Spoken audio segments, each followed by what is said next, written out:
So today I'm going to give a very brief introduction to the Elgato Stream Deck. This unit is in essence kind of a 15-button keyboard with an LED screen behind it.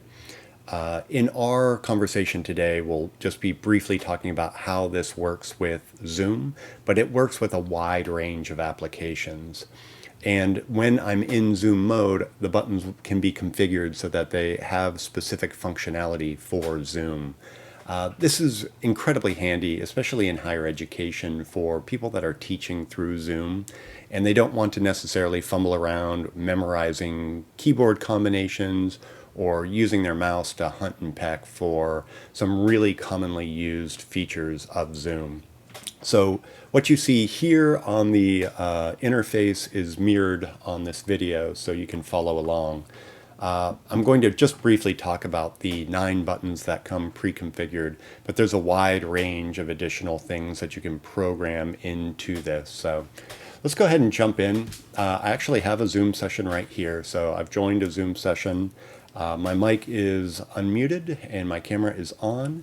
So let's just walk through these. The first button that you see here is actually a toggle mute, which is really nice. So instead of me having to hit the space bar to unmute myself or to do a key combination, I just quickly hit the button and it's going to mute my session. And I get a nice little bit of feedback here as well. Let's go ahead and tap it again. I'm going to unmute, and there it goes with the Zoom session. Same is true for the next button, that is mute my video feed. And if I tap it one more time, my video feed comes back.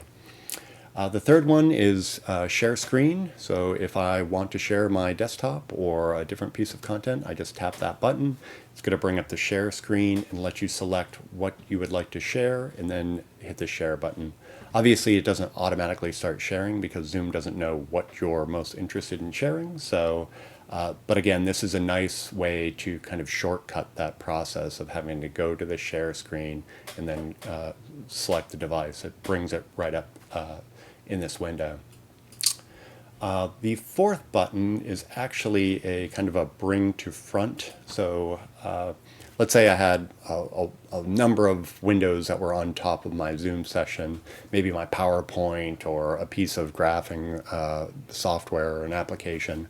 I can quickly hit this button and it'll push the Zoom session right to the front. So if you needed to perform some kind of Zoom specific action, you could take care of that. The fifth button is a close Zoom. If you've ever closed Zoom, it always asks you, are you sure you want to close Zoom, etc. This will, if you hit that button, you will end the session, which is great, but also keep that in mind that you will definitely end the session. So you don't want to accidentally hit that button.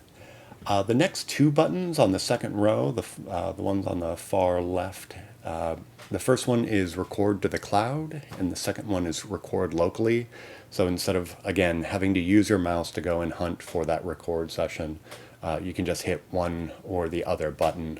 You can't record to your local computer and the cloud at the same time. So if you push one, both will indicate that they're working.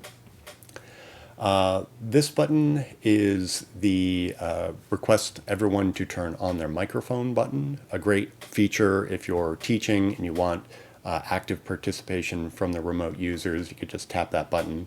It's kind of like, all right, time to turn on your mics and have a conversation. So great for that. And the last button, which is my favorite button of all, is the mute all button. So I just tap this.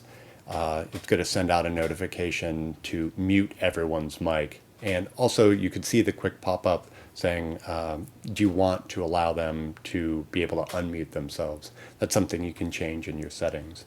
Again, not a revolutionary device, but at the same time, a really time-saving kind of device, especially when you're teaching something and your mind may not be on the Zoom session itself. It's just nice to be able to glance down and see the status of a lot of the features within Zoom without having to look at your keyboard or necessarily track with your Zoom session on your laptop or on your desktop. So a really cool device. And again, this is completely Zoom specific. A lot of applications will be compatible with this device. If you want short key combinations or little macros to run, you can do that right from this interface. So thanks so much, and thanks for watching.